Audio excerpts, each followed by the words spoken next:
Salut à tous et bienvenue dans ce nouvel épisode de Photantique où l'on parle de photographie antique et atypique. Et aujourd'hui on va parler antique entre guillemets, puisque je pense que si comme moi, eh bien vous êtes né dans les années 80 ou 90, c'est sûrement votre premier appareil photo. Il s'agit des appareils photo jetables. Et ici j'ai un truc assez intéressant, assez original, atypique. Les appareils photo jetables, il en existait toute une gamme. Et ils sont toujours produits, des appareils photo simples en 24-36 avec juste un objectif, qui font des photos complètes avec un objectif pseudo grand angle, un 36 à 38 mm. Mais il faut savoir qu'il y avait quelques modèles un peu au-dessus, donc il y en avait avec des meilleurs objectifs, il y en avait avec sensibilité plus élevée, et il y en avait des téléobjectifs panoramiques et étanches. Et ici, eh bien, j'en ai quelques-uns à vous présenter. On va commencer par la version panoramique, le Quick Snap Panorama. J'en ai deux. Le deuxième, on verra pour un peu plus tard, mais celui-là, il va me servir aussi pour un autre projet. Je vous en parlerai eh bien, dans une prochaine vidéo sur ce projet. Mais pour l'instant, celui-là, eh bien, je l'ai emmené avec moi au Luxembourg, en Lorraine, et j'ai terminé à Angoulême, un peu comme le Diana que vous avez vu la semaine dernière. Et donc je voulais vous le présenter avant de le démonter pour récupérer la pellicule qu'il y a dedans. Donc c'est un appareil photo comme la gamme Quick Snap, donc avec le code couleur vert. Celui-là est un peu plus récent que d'autres. On voit qu'il y a un bout de plastique qui permet normalement de prendre des photos droites. Au bout de 2 semaines d'utilisation, le carton s'est déjà un peu abîmé, mais vous voyez ici ce qu'il y a sur le carton. Donc il y a un carton tout autour d'un boîtier plastique. Il est vraiment super léger comme appareil photo. Ça fait bizarre d'avoir ça dans la main, en sachant que c'est quand même un peu plus gros. Non, en fait c'est plus petit, mais plus épais qu'un téléphone. Le téléphone est vachement plus lourd. Ça c'est un iPhone 10 qui me sert pour l'instant à filmer. C'est quand même super léger, ça fait très bizarre. Donc il y a un carton tout autour, un viseur. Ici un viseur qu'on voit ici qui est vraiment...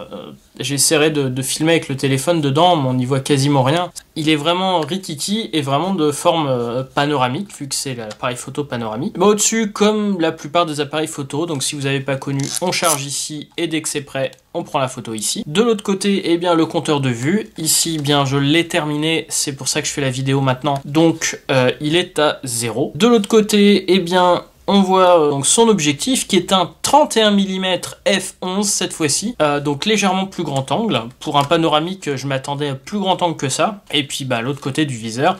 Et c'est tout ce qu'on a comme contrôle, hein. C'est très très basique comme appareil photo. On va retirer la pellicule de dedans.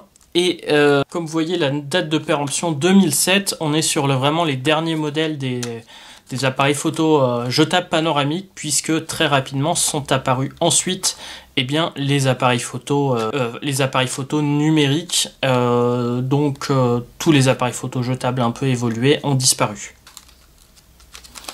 Alors une fois qu'on a retiré le petit autocollant, eh bien on a ici la porte. Alors avec un peu de chance, il n'y a pas besoin de démonter plus loin.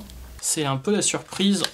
Donc j'ai fini par casser l'étiquette. On voit qu'il y a tout l'emplacement en bas pour mettre une pile pour le flash. Alors très bizarre puisqu'il n'y a pas besoin de pile. Par contre ça donne pas du tout confiance au niveau étanchéité à la lumière. Et il doit manquer un truc à déclipper. Hop, il suffisait d'ouvrir un peu plus. Et voilà, pellicule. Allez l'emmener à faire développer et la vidéo se continuera avec le résultat. Mais vous n'aurez pas besoin d'attendre comme moi une semaine pour voir les photos, puisque vous, par la magie du montage, les voici. Nous voici 2 semaines plus tard et le résultat, c'est du 800 ISO. Il paraît que le 800 ISO se conserve mal et là, c'est comme si c'était sous-développé, il n'y a pas beaucoup d'infos, mais j'ai eu des choses, on n'est pas comme le pire que ce que j'ai eu. Je vous fais défiler les photos, j'ai quand même eu des images pas si mal que ça, donc pris avec notamment le Reprodia. J'ai essayé de voir si je pouvais faire mieux au scanner. C'est dommage que Fuji ait utilisé un 30 mm, j'aime bien le format, mais c'est vrai que je sais qu'Agfa avait fait des 17 mm, et là bah, c'est dommage, c'est juste un 30 mm, donc c'est pas vraiment du grand angle, surtout avec le peu de surface qui est utilisé. Puis l'autre chose qui est dommage aussi sur tout ce genre d'appareil photo, c'est que ben, c'est fait à l'économie, hein, c'est des appareils photo jetables, et que plutôt que d'utiliser une surface 2 fois plus grande, eh bien, ils ont tout simplement gâché la moitié de la pellicule où on n'a rien dessus. Dommage.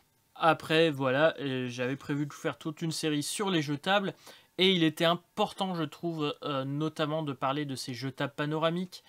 Je reviendrai un peu plus en détail bientôt sur les autres types de jetables. Et en attendant, j'espère en tout cas que ce retour dans le passé avec ces appareils photo jetables vous aura plu. Je vous en reparlerai avec la suite des appareils photo jetables et des photos panoramiques aussi. Sur ce, ben, c'était mon premier retest avec les appareils photo jetables. Et je vous donne rendez-vous très bientôt pour un nouvel épisode de Photantique ou de Tech Antique. Soyez authentiques et atypiques, et à bientôt!